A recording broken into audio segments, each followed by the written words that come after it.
Tonight, we are learning more about an officer-involved shooting on Father's Day in Portsmouth. Take a look at this cell phone video that you'll see only on 3.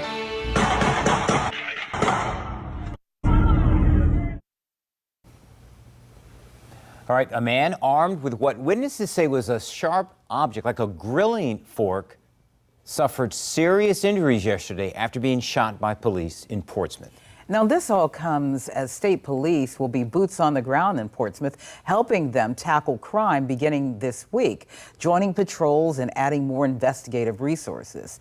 And News 3 investigator Zach Dahlheimer is live for us right now in Portsmouth. Yeah, he talked with more eyewitnesses and has new video about the situation.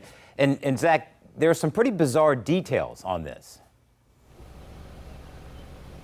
Yeah, Kurt, just to put it into perspective, one of the elements that we're talking about is a grilling fork. We'll have more on that in just a few moments, but this was all supposed to be a quiet Father's Day yesterday here on Greenwood Drive in Portsmouth, but many families had to cancel their celebrations in this neighborhood because of a shooting that we're told took place right down there at that nearest tree here on Greenwood Drive and unfolded just a few houses down over my left shoulder right here. Now, one of these eyewitnesses we talked to, not showing his face on camera for his own safety, and he hopes this partnership starting this week between Portsmouth Police and Virginia State Police will help curb events like yesterday from happening again.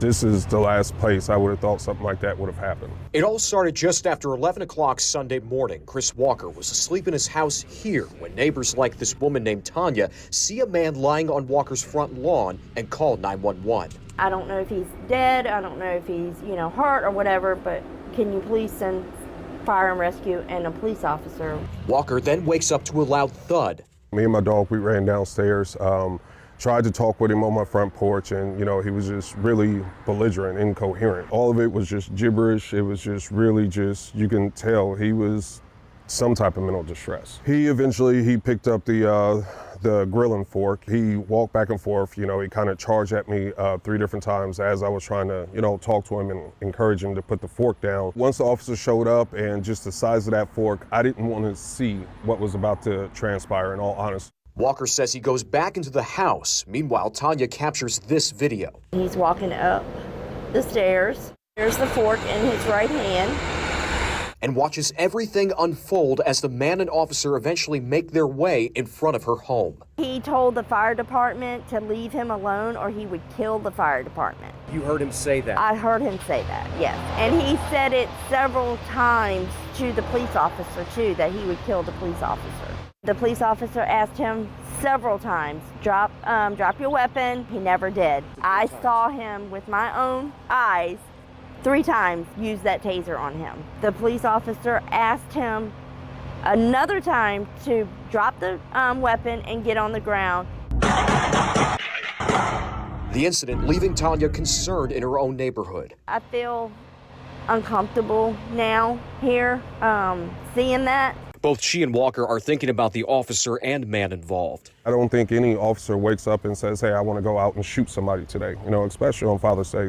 If I could, I'm going to try to find out as much information as I can about that young man and, just try to see if I can ride him, go visit him, and, just make sure he's okay.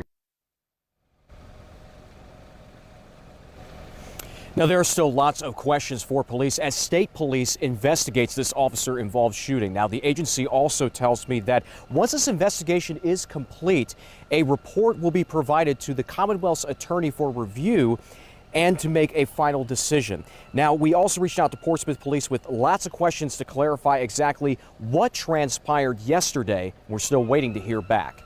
Live in Portsmouth, Zach Dahlheimer, News 3.